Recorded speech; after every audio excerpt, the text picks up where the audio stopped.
പുതുപുത്തൻ വാർത്താവിശേഷങ്ങൾ ആദ്യമേ അറിയാൻ ഈ ചാനൽ സബ്സ്ക്രൈബ് ചെയ്യൂ. ഒപ്പം നോട്ടിഫിക്കേഷൻ ലഭിക്കുന്നതിന് തൊട്ടടുത്തുള്ള ബെൽ ബട്ടൺ ക്ലിക്ക് ചെയ്യുക. കൂടാതെ വീഡിയോകൾ കൂടുതൽ ആളുകളിലേക്ക് എത്തിച്ചേരാൻ ലൈക്ക് ചെയ്ത് കാണാൻ പ്രത്യേകം ശ്രദ്ധിക്കുക.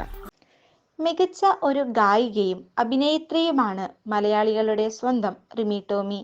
ദിലീപ് നായകനായ മീശമാധവൻ എന്ന ചിത്രത്തിലെ ചിങ്ങമാസം എന്ന പാട്ട് പാടിയാണ് റിമി ടോമി ഗായികയായി സിനിമയിൽ തുടക്കം കുറിച്ചത്.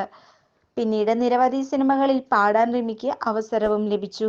ഒരേ സമയം മിനി സ്ക്രീനിലെ സ്ഥിര സാന്നിധ്യമായി മാറാനും റിമി ടോമിക്ക് സാധിച്ചു. മലയാളത്തിലെ മുൻനിര സംഗീത സംവിധായകർക്ക് വേണ്ടി റിമി പാട്ടുകൾ പാടി. മലയാളത്തിലെ പ്രിയ നടി മുക്തയും റിമി ടോമിയും നാത്തൂന്മാരാണ്.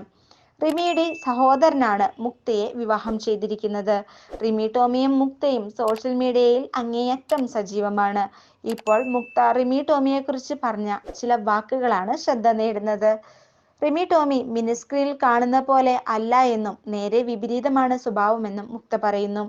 റിമി ടോമി വളരെ പാവമാണെന്നും അങ്ങേയറ്റം ആരെയും വിശ്വസിക്കുമെന്നും പെട്ടെന്ന് വിഷമമാവുകയും കരയുകയും ചെയ്യുന്ന ആളാണ് റിമി എന്നും മുക്ത കൂട്ടിച്ചേർത്തു.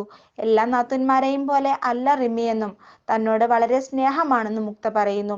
എപ്പോഴും തന്നോട് എന്തെങ്കിലുമൊക്കെ ചെയ്ത് ബിസിയായി ഇരിക്കാൻ റിമി ആവശ്യപ്പെടാറുണ്ടെന്നും മുക്ത കൂട്ടിച്ചേർത്തു. ഈ വാർത്തയെക്കുറിച്ച് നിങ്ങളുടെ അഭിപ്രായം എന്താണ്? തീർച്ചയായും കമന്റ് ചെയ്യുക. വീഡിയോ ഇഷ്ടപ്പെട്ടാൽ ലൈക്ക് ചെയ്യുക.